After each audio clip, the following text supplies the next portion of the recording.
भूरा माहू धान की फसल में सबसे खतरनाक कीट है जो गबोड़ अवस्था में सबसे ज्यादा नुकसान पहुंचाता है।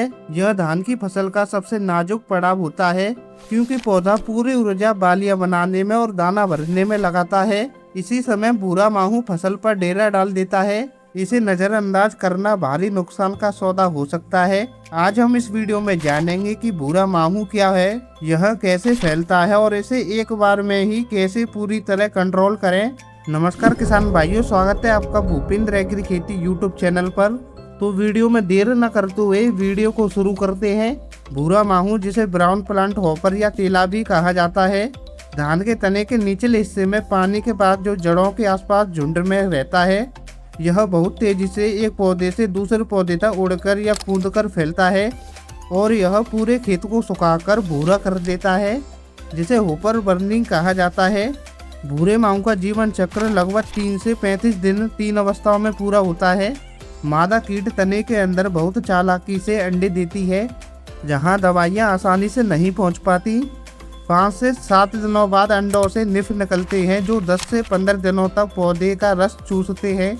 इससे पत्तियां पीली पड़ने लगती हैं। वयस्क कीट 2 तरह के होते हैं, छोटे पंख वाले जो पौधे का रस चूसते हैं और लंबे पंख वाले जो पूरे खेत में संक्रमण फैलाते हैं।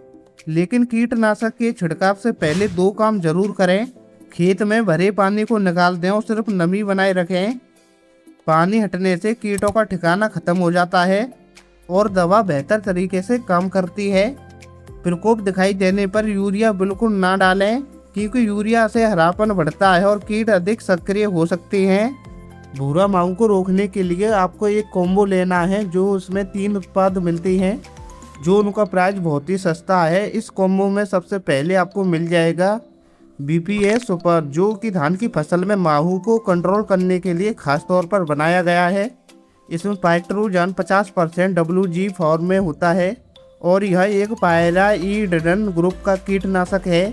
इसकी सबसे खास बात यह है कि यह कीट खाने की प्रक्रिया पर सीधा काम करता है और साथ ही सिस्टमिक और ट्रांसमिनार क्रिया द्वारा भी काम करता है।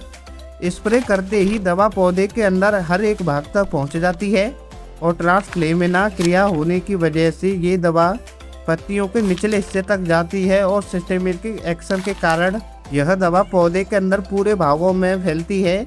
और सबसे अच्छी बात यह है कि कीट के खाने की प्रक्रिया को सीधे टारगेट करती है, मतलब कि कीट जैसे ही पौधे को खाने की कोशिश करता है और यह कीट खाने की प्रक्रिया को ही रोक देता है, जिसके कारण कीट भूखमरी के कारण ही मर जाता है। इस दवा की डोज की बात करें तो आप इसे 120 से 150 ग्राम प्रति एकड़ के हिसाब से उपयोग कर सकते हैं। वहीं हम बात करें इस कॉम्बो के दूसरे सबसे जरूरी उत्पाद की, तो वही है खाद्यान्नी एपोकेलिप्स, जिसके अंदर डायनेटियोफेरान 20% SG होता है। ये एक न्यूनिकोटिनोइड ग्रुप का कीटनाशक है और इस ग्रुप की खासियत यह है कि ये कीट के नर्वस सिस्टम को सीधे ब्लॉक करके उन्हें मार देता है। लेकिन अब आपके दिमाग में चल रहा होगा कि इन दोनों टेक्निकल को मिलाना ही क्यों है, क्योंकि ये दोनों टेक्निकल अलग अलग ग्रुप के कीटनाशक हैं, जिस वजह से कीट को हर अवस्था में और हर तरह से टारगेट करते हैं और इसी कारण कीट के अंदर रेसिस्टेंट पावर डेवलप नहीं होने देते। मतलब कि जब रेसिस्टेंट पावर बनेगी नहीं तो अंदर ही कीट मर जाएगा। और इसका एक और ये फायदा होता है, जो पौधे के अंदर अंडे होते हैं उनको भी ये पनपने नहीं देता, जिसके कारण कीट की अगली जनरेशन आएगी ही नहीं, जिसके कारण फसल को भूरा माहू से एक लंबे समय तक बचाता है, जिसके कारण बार बार दवा छिड़कने का झंझट भी खत्म हो जाता है। मुझे पूरी उम्मीद है आपको यह जानकारी पसंद आई होगी। अगर आपको यह जानकारी पसंद आई हो तो प्लीज़ वीडियो को एक लाइक करके चैनल को सब्सक्राइब जरूर करें और साथ ही बेल आइकन दबाकर ऑल नोटिफिकेशन पर जरूर क्लिक करें, जिससे जानकारी भरी वीडियो आपको सबसे पहले मिल सके।